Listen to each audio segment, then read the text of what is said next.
Hello students, स्वागत है आपका आईसीटी वर्चुअल क्लासेस में। मैं हूं कविता, आपकी बायो टीचर। उम्मीद करती हूँ आप सभी अच्छे होंगे और स्वस्थ होंगे। तो क्लास हम कंटिन्यू करेंगे अपने क्वेश्चन पेपर को, जिसमें आप 2019 का क्वेश्चन पेपर सॉल्व कर रहे हैं। अभी तक आपने काफी क्वेश्चन पेपर सॉल्व कर लिए हैं, आपको काफी आइडिया हो गया है कि क्वेश्चन कैसे आते हैं। ठीक है, तो अब आप क्या करेंगे, रिवाइज करते चले जाएंगे, क्वेश्चंस को आप पढ़ते चले जाएंगे और देखेंगे क्वेश्चन के आंसर आप लोग किस प्रकार से करेंगे। जैसे कि मैंने आपको बताया है कि यहाँ पर जब भी आप अपने आंसर कर रहे होंगे तो आपको कोशिश करनी कि डायग्राम वहां पर आप बनाएं। ठीक है, क्योंकि बायो में क्या होता है, डायग्राम इंपॉर्टेंट होता है। कभी कभी आपका जो आंसर होता है वो पूरा डायग्राम ही आपका एक्सप्लेन कर देता है, आप ना भी लिखें तो फिर भी चल जाता है। तो डायग्राम मस्ट है आपका। और आप करना क्या, आपको आंसर करने का जो तरीका है वो आपको पता होना चाहिए। हेडिंग्स वहां पर इंपॉर्टेंट होती हैं। अगर यहाँ पर लॉन्ग आंसर टाइप क्वेश्चंस आते हैं तो उसमें सबसे पहले आप क्या करेंगे, जैसे कि आप डेफिनेशन बता सकते हैं, डेफिनेशन के बाद आप एग्जाम्पल देंगे, उसके बाद आप टाइप्स बता सकते हैं। तो इस प्रकार से आप हेडिंग वाइज अपना आंसर लिखेंगे। ठीक है, ऐसा नहीं है कि आपने सिर्फ एक हेडिंग डाली उसी के अंदर आपने सारा जो आंसर है वो लिख लिया है। हेडिंग से क्या होता है कि पता चलता है कि आंसर में कौन कौन से टॉपिक इंक्लूड हैं, वो हाईलाइट होते हैं वहां पर। प्लस आपको पता है कि डायग्राम का आपको देखना है। इसके साथ साथ आपको ये भी देखना है कि जो क्वेश्चंस आए हैं वो कितने नंबर के आए हैं। बहुत ज्यादा नहीं लिखेंगे आप, 1 या 2 नंबर के क्वेश्चन में। जो आपके 3 और 4 नंबर के क्वेश्चन आते हैं उसमें आप क्या कर सकते हैं, डिटेल में आंसर कर सकते हैं। तो होता है कि जो आपके 3 और 4 नंबर के क्वेश्चन आते हैं तो आप देख रहे हैं ज्यादातर वो पार्ट्स में आते हैं। जैसे कि अगर 4 नंबर का क्वेश्चन है तो आपको 2 पार्ट्स वहां पर दिए जाते हैं, 2-2 नंबर के। तो उसी हिसाब से आप वहां पर अपना आंसर लिखेंगे, क्योंकि 2 नंबर का एक पार्ट है, 2 नंबर का एक पार्ट है, तो दोनों को मिला करके आपका आंसर कंप्लीट हो रहा है एक। तो उसी के अकॉर्डिंग आप आंसर लिखेंगे। अगर आपके पास कोई क्वेश्चन आया है वो है 4 नंबर का, उसमें कोई पार्ट नहीं है, एक सिंगल क्वेश्चन आपके पास आया है, वहां पर आप डिटेल में अपना आंसर लिखेंगे। ये सारी छोटी छोटी चीजें हैं जो आप लोग ध्यान देंगे। इसके अलावा सबसे इम्पोर्टेंट आपको ये देखना है कि क्वेश्चन नंबर आप डालना नहीं भूलेंगे। जो भी क्वेश्चन आप कर रहे हैं क्वेश्चन नंबर डालिए। और यहाँ पर आप क्वेश्चंस नहीं लिखेंगे, क्योंकि आप एक बार बोर्ड की परीक्षाएं देकर आ चुके हैं, तो ये सारी चीजें आपको पता है। एक बार आप रिमाइंड कर लेंगे सारी चीजों को। तो देख लीजिए कौन कौन से क्वेश्चंस आपके पास आए हैं। एपोमिक्सिस आपने पढ़ा है, ठीक है।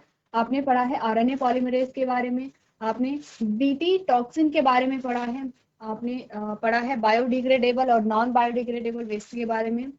आपने यहाँ पर देखा है जो एम्ब्रियो है, एम्ब्रियो का जो डेवलपमेंट और न्यूट्रिशन उसे किस प्रकार से मिलता है विविपेरस एनिमल्स में। नेक्स्ट आपने कहा कि जो सेक्सुअली ट्रांसमिटेड डिजीज होती हैं, एसटीटीएस होते हैं, वो कौन कौन से होते हैं, एग्जाम्पल आपको दिए गए थे, और किस यहाँ पर इनके बचाव के जो उपाय हैं वो आपको होमवर्क में दिया गया। नेक्स्ट आपने बात की थी प्रमोटर के बारे में और टर्नर सिंड्रोम के बारे में, क्या होते हैं। अब आपने बात की है इन्फेक्शियस डिजीज और नॉन इन्फेक्शियस डिजीज। सबसे इजी क्वेश्चन आपके पास आए हैं, इन्फेक्शियस और नॉन इन्फेक्शियस डिजीज के बारे में आपको बात करनी थी। नेक्स्ट आपने बात की है ओपियोइड्स के बारे में। ओपियोइड्स क्या होते हैं, ओपियोइड्स के एग्जाम्पल आपके पास यहाँ पर आए थे। अगला जो प्रश्न आपके पास आया है वो टी सेल और बी सेल से है, यानी कि आपके इम्यून सिस्टम से। तो आप देख रहे हैं कि आपके इम्यून सिस्टम से भी क्वेश्चन काफी आ रहे हैं, ठीक है। इसके अलावा आपने कहा कि रिप्रोडक्शन से भी आपके पास क्वेश्चन काफी आ रहे हैं, बायोटेक्नोलॉजी से आपके पास क्वेश्चन आ रहे हैं, और आपकी जो यूनिट है जिसमें जो जेनेटिक की आपकी यूनिट है, सबसे ज्यादा क्वेश्चन वहां से आते हैं, ठीक है। तो आप लोग ध्यान देंगे किस प्रकार से, किस यूनिट से कितने क्वेश्चन आपके आ रहे हैं। नेक्स्ट क्वेश्चन में आपसे कोलेस्ट्रॉम के बारे में पूछा गया था। नेक्स्ट क्वेश्चन आपका जेनेटिक्स से आया था, जिसमें आपको टेस्ट क्रॉस के बारे में पूछा गया था। तो कल आपने समझा टेस्ट क्रॉस हम क्यों करवाते हैं, और आपने पूरी प्रोसेस जानी टेस्ट क्रॉस की क्या क्या होती है। अगला जो प्रश्न हम यहाँ पर देख रहे थे, आपने कहा कि आप जीन एक्सप्रेशन के बारे में बात की आपने, और आपने जेनेटिक कोड के बारे में यहाँ पर बात की।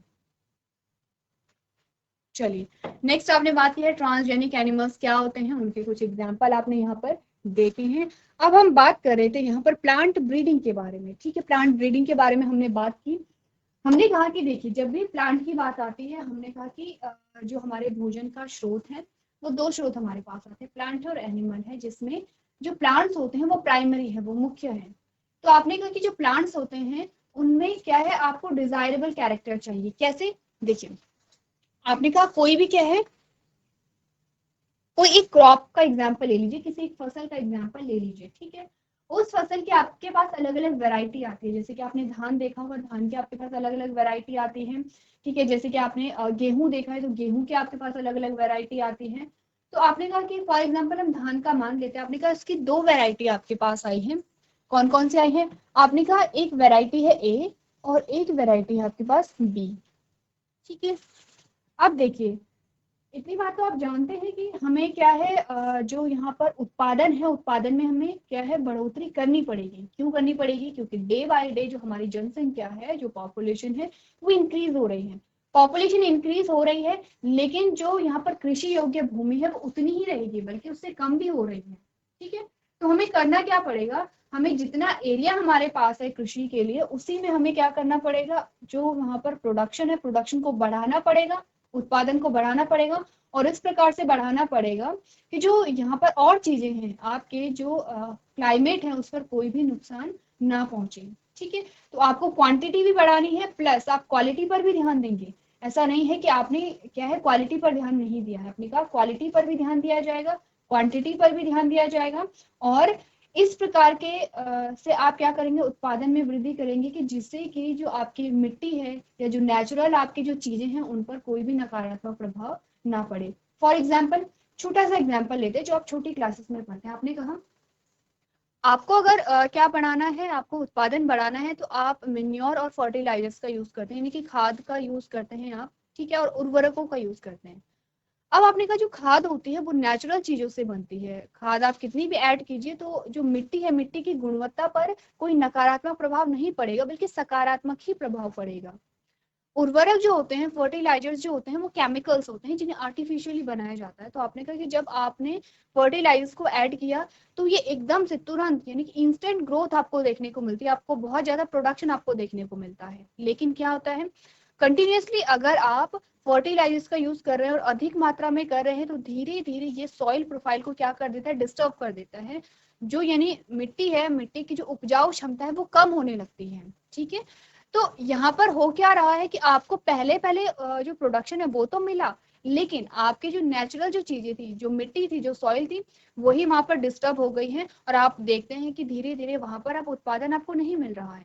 तो आपको प्रोडक्टिविटी में जो है, आपको जो उत्पादन है, उत्पादन में आपको वृद्धि करनी और इस प्रकार की करनी है कि वो क्या है, स्टेबल रहे। ऐसा नहीं कि पहले आपको बहुत ज्यादा वहां पर प्रोडक्शन देखने को मिला और उसके बाद फिर वहां पर कोई भी जो ग्रोथ है या कोई भी उत्पाद वहां पर नहीं मिल रहा है। ठीक है, तो ये सारी चीजें हमें ध्यान में रखनी है। तो हमने कहा कि यहाँ पर प्लांट ब्रीडिंग एक ऐसा तरीका है जिससे कि हम दोनों चीजें हासिल कर सकते हैं, क्वालिटी भी अच्छी हमें मिले, क्वांटिटी भी हमें अच्छी मिले। वो कैसे?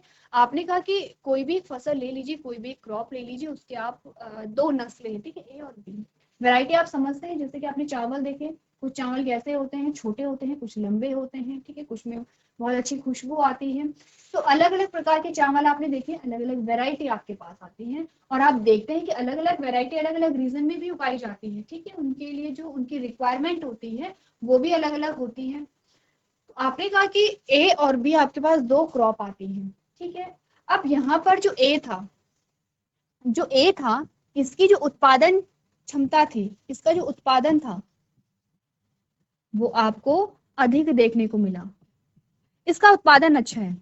यानी कि जो वैरायटी ए है वो बहुत अच्छे से ग्रो हो रही है, आपको उत्पादन अच्छा देखने को मिल रहा है। लेकिन यहाँ पर होता क्या था, ये फसल नष्ट हो जाती थी। हो सकता है यहाँ पे इंसेक्ट या पेस्ट कोई भी या फंगल डिजीज लग जा रही है, तो ये जो फसल है ये जल्दी खराब हो जा रही थी, क्योंकि कोई भी रीजन हो सकता है, यहाँ पर फसल बर्बाद हो जा रही थी। इसका मतलब क्या हुआ कि यहाँ पर इस फसल में, इस फसल का जो पौधा है उसकी जो रोग प्रतिरोधक क्षमता है वो अधिक नहीं है। ठीक है, यानी कि रोगों से रेजिस्टेंट की जो पावर है वो इसके पास बहुत ज्यादा नहीं है। इसीलिए तो यहाँ पर क्या है, जो फसल है वो बर्बाद हो जा रही है। तो हमने देखा कि जो वैरायटी बी है, वैरायटी बी में बहुत अच्छा उत्पादन आपको देखने को तो नहीं मिल रहा है, लेकिन फसल खराब नहीं होती है। ठीक है, फसल खराब नहीं होती है। इसका मतलब ये क्या है, डिजीज रेजिस्टेंट है। ठीक है, क्या है, डिजीज रेजिस्टेंस है, यानी कि इनमें क्या है, जो रोग है वो रोग जल्दी से नहीं लगते हैं। अब आपको क्या दिखाई दे रहा है, आपको क्वांटिटी तो यहाँ पे दिख रही है, लेकिन आपको क्वालिटी कहाँ दिख रही है, यहाँ दिख रही है। क्वालिटी का क्या मतलब है, आपने कहा कि यहाँ पर जो फसल है वो खराब नहीं हो रही है, ठीक है। तो आपने क्या किया, आपने कहा कि क्यों ना इन दोनों के बीच हम ब्रीडिंग करवा दें, ठीक है, ब्रीडिंग करवा दें। तो क्या होता है, आपने कहा कि अगर इन दोनों के बीच में क्रॉस कराया गया और आपको एक न्यू वैरायटी मिली, आपको क्या मिली, न्यू वैरायटी जो आपको मिली, उसमें आपने क्या देखा, उत्पादन भी अधिक हो रहा है, ठीक है, उत्पादन अधिक हो रहा है, और आपने देखा डिजीज रेजिस्टेंस भी है, ठीक है, हुआ ये। अब हमें क्या मिला, हमें ये मिला कि हमें उत्पादन भी अधिक मिल गया है और हमें गुणवत्ता भी मिल गई है। हमने दोनों चीजों पर ध्यान देना था, हमने मात्रात्मक जो वहां पर सुधार है वो भी देखना था, और गुणात्मक जो सुधार है हमने वो भी देखना था। आपको दोनों चीजें यहाँ पर मिल गई है, सिंपल सी बात है, पढ़ लें इसी चीज को। यहाँ पर आपको यहाँ पर बोला गया है plant breeding is the purposeful manipulation of qualities in plant to create a new varieties with a set of desired characteristic.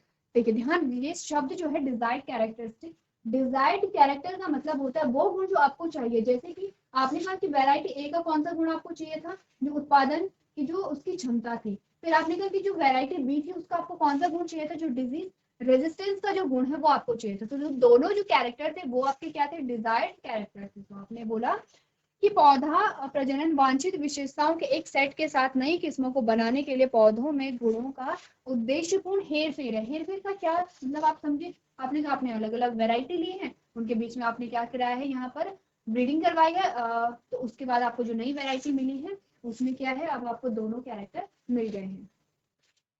Plant with a higher qualities are selected by and cross to obtain plant with a desired quality। आपने यही तो बोला था, आपने सबसे पहले क्या कहा था, वांछित गुणवत्ता वाले पौधों को प्राप्त करने के लिए उच्च गुणवत्ता वाले पौधों का चयन किया जाता है। सबसे पहले आप क्या करते हैं, सिलेक्शन करते हैं।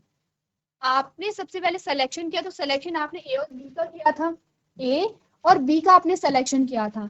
किस उद्देश्य से किया था, किस बेस पे आपने किया था, आपने कहा था ए में आपको प्रोडक्शन जो है वो अधिक देखने को मिल रहा था, इसलिए आपने ए को सिलेक्ट कर लिया। बी को क्यों सिलेक्ट किया, आपने कहा क्योंकि डिजीज रेजिस्टेंस है इसमें, इसीलिए आपने बी को सिलेक्ट किया। तो सबसे पहले आप सिलेक्ट करते हैं किसे, यहाँ पर अलग अलग वेराइटीज को।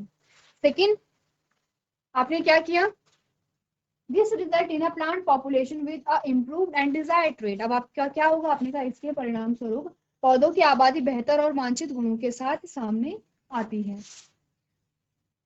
Let us have a detailed look at the objectives and steps involved in the plant breeding। अब हम देखेंगे कि जो पादप प्रजनन है उसमें उद्देश्य क्या है उसके, और उसके कौन कौन से चरण आपके पास आते हैं। उससे पहले आप प्लांट ब्रीडिंग क्या होती है उसकी डेफिनेशन को एक बार देख लीजिए।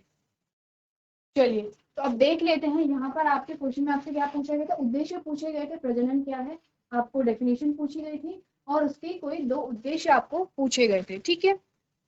तो देख लें प्लांट ब्रीडिंग के क्या क्या ऑब्जेक्टिव्स आपके पास आते हैं, उद्देश्य आपके पास क्या क्या आते हैं। सबसे पहले आपने कहा following are the major objective of the plant breeding, यानी कि पादप प्रजनन के मुख्य उद्देश्य हैं।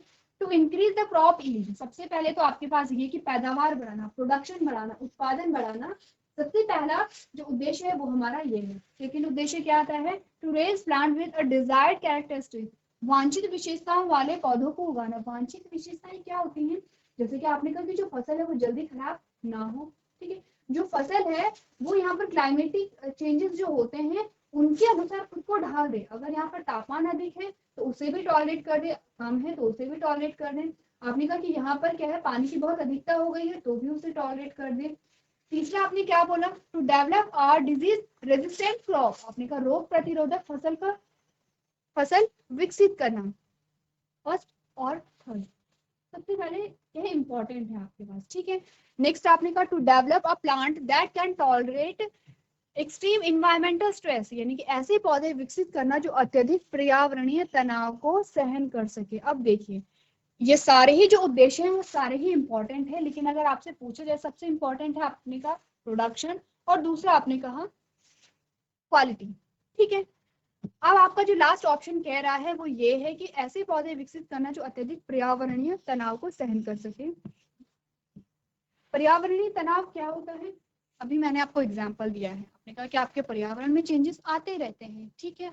तो क्या होता है कि जो प्लांट्स हैं वो क्या करें, ऐसी कंडीशन में खुद को सरवाइव, वो क्या कर सके, सरवाइव कर सके ऐसी कंडीशन में। ठीक है, उद्देश्य आपने देख लिए हैं, एक बार आप पढ़ लीजिए और इन्हें नोट कर लीजिए।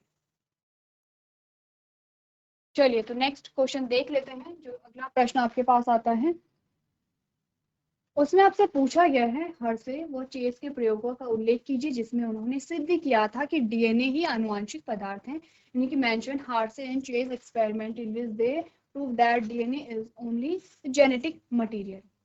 अब देखिए, सबसे पहली बात तो ये है कि आप सभी जानते हैं कि जो डीएनए होता है वो क्या होता है, आपका जेनेटिक मटेरियल होता है। ठीक है, जानते हैं आप लोग जेनेटिक मटेरियल होता है। इसके अलावा और आपने क्या बात की, आपने कहा हमारा जो जेनेटिक मटेरियल है वो डीएनए है। तो जो मोस्टली जो यहाँ पर आपको जो जीव दिखते हैं उनमें डीएनए ही जेनेटिक मटेरियल दिखता है। कुछ ऐसे वायरस होते हैं जिनमें आरएनए क्या होता है, जेनेटिक मटेरियल होता है। अब इनमें क्या होता है, जैसे नॉर्मली क्या होता है, डीएनए से यहाँ पे क्या बनेगा, आरएनए बनता है। नॉर्मली क्या होगा, डीएनए से आपका आरएनए बनता है, यही हमने पढ़ा है। लेकिन जिनका जेनेटिक मटेरियल आरएनए है उनमें क्या होता है, आरएनए से डीएनए बनता है। ठीक है, आरएनए से क्या बना, डीएनए बना। तो हमने यही चीज पढ़ी है कि हमारा जो जेनेटिक मटेरियल होता है वो हमेशा क्या होता है, आरएनए होता है, डीएनए होता है। ठीक है, क्या होगा, डीएनए होगा।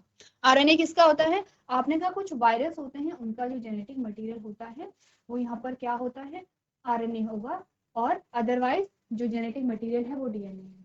अब आपसे ये पूछा जा सकता है कि हमें कैसे पता चला कि हमारा जेनेटिक मटेरियल डीएनए है। जेनेटिक मटेरियल समझते हैं आप लोग कि आपकी बॉडी में, आपके शरीर में आपके जितनी भी इंफॉर्मेशन है वो आपके जेनेटिक मटेरियल में ही इन्वॉल्व होती है, वो जेनेटिक मटेरियल में ही रहती है, जो कि आपका डीएनए है। अब डीएनए किस किस चीज से मिलकर के बना है,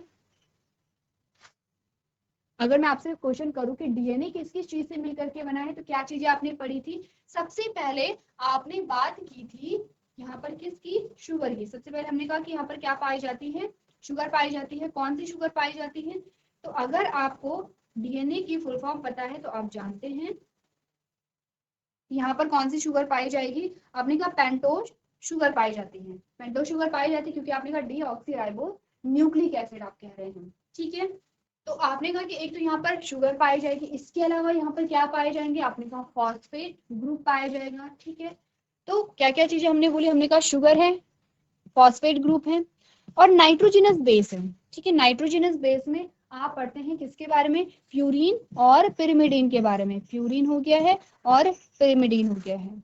ठीक है, इन सारी चीजों से मिलकर के बनता है डीएनए। अब डीएनए में अलग अलग बॉन्ड भी आप लोग देखते हैं। ठीक है, आपने कहीं पर देखा जो नाइट्रोजनस बेस है किसी के बीच में तो आपको डबल बॉन्ड दिखा है और किसी के बीच में आपको ट्रिपल बॉन्ड दिखा है। आपको ये भी पता होना चाहिए कि यहाँ पर कौन कौन से बॉन्ड शामिल होते हैं। तो सबसे पहले आप डीएनए का स्ट्रक्चर देख लेंगे क्योंकि आपके पास चैप्टर भी है। सबसे पहले आप क्या करेंगे, डीएनए का स्ट्रक्चर देख लेंगे। अब हमने कहा कि जो डीएनए है, अभी तक हमें क्या बताया गया था कि जो हमारा एक जनरेशन से लेकर दूसरी जनरेशन में जो चीज, जो मटेरियल पास होता है वो हमारा डीएनए ही होता है। ठीक है, वो हमारा क्या होता है, डीएनए होता है। इसीलिए हम क्या कह रहे हैं, आनुवांशिक पदार्थ कह रहे हैं। क्या कह रहे हैं, जेनेटिक मटेरियल कह रहे हैं। क्यों जेनेटिक मटेरियल कह रहे हैं, क्योंकि ये क्या होता है, आगे बढ़ता चला जाता है, एक जनरेशन से दूसरी जनरेशन में ये ट्रांसफर होता चला जाता है, इसीलिए इसे आनुवांशिक पदार्थ कह रहे हैं। अब क्वेश्चन ये आता है कि आपको कैसे पता कि जो पदार्थ या जो मटेरियल एक जनरेशन से दूसरी जनरेशन में पास हुआ है वो डीएनए ही है। हमने कहा हो सकता है कि वो प्रोटीन हो सकता है कि वो कुछ और हो। तो यही सिद्ध किया था किसने, हर्शे और चेस ने एक एक्सपेरिमेंट किया था और उन्होंने बताया था कि यहाँ पर डीएनए ही क्या होता है, आनुवांशिक पदार्थ होता है। पढ़ लेते हैं आपको क्या क्या चीजें बताई गई है यहाँ पर। चलिए चलिए, तो आपको बताया गया है Hershey and Chase perform the experiment with bacterium E coli and bacteriophage टी2। सबसे पहले तो ये जानिए कि एक्सपेरिमेंट किससे किया गया है। ठीक है, आपने कहा हर्शे और चेस ने जीवाणु ई कोलाई और बैक्टीरियोफाज के साथ अपने प्रयोग किए हैं। ठीक है, क्लियर है इतनी बात। अब आपने कहा क्या क्या चीजें यहाँ पर हो रही हैं, अब आपको स्टेप वाइज दिखाया गया है। ठीक है, सबसे पहले तो क्या है, बैक्टीरियम इकोलाई है, बैक्टीरियोफाज है। एक बार आप डायग्राम देख लीजिए। आपने कहा कि ये क्या है, बैक्टीरियोफाज है।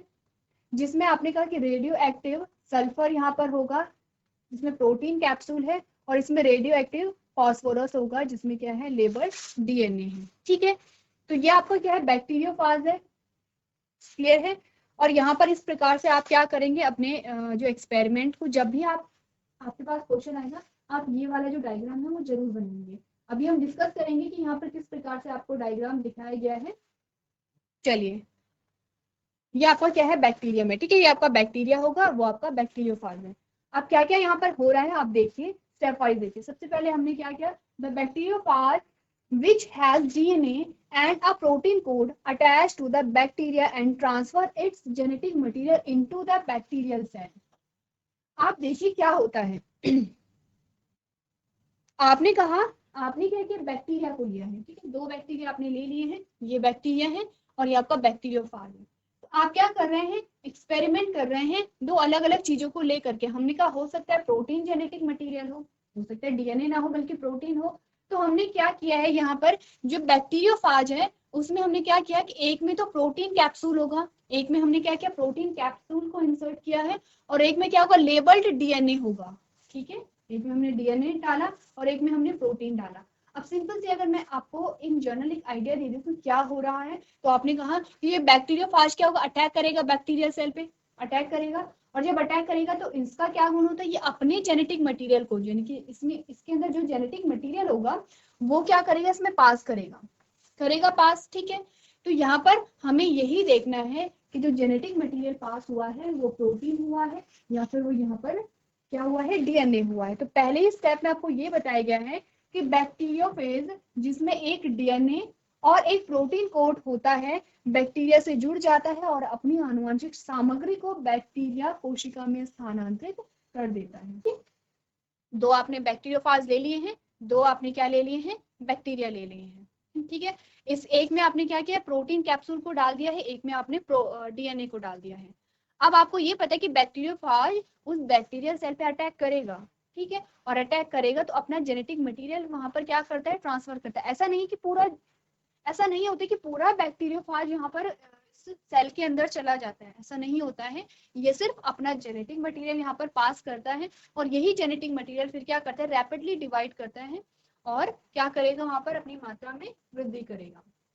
पहला तो आपको ये बताया गया है। सेकंड आपने क्या बोला, सम T2 phages were grown in medium। चलिए नेक्स्ट आपने क्या बात की, some T2 phages were grown in medium with radioactive sulfur and other T2 phages were grown in a medium with radioactive phosphorus। ध्यान दीजिए क्या हुआ, सेकंड यानी कि थर्ड जो आपके पास पॉइंट आया उसको पढ़िए कि कुछ T2 फेज को रेडियोधर्मी सल्फर वाले मीडियम में उगाया जाता है और दूसरा T2 फेज को रेडियोधर्मी फॉस्फोरस वाले माध्यम में उगाया जाता है।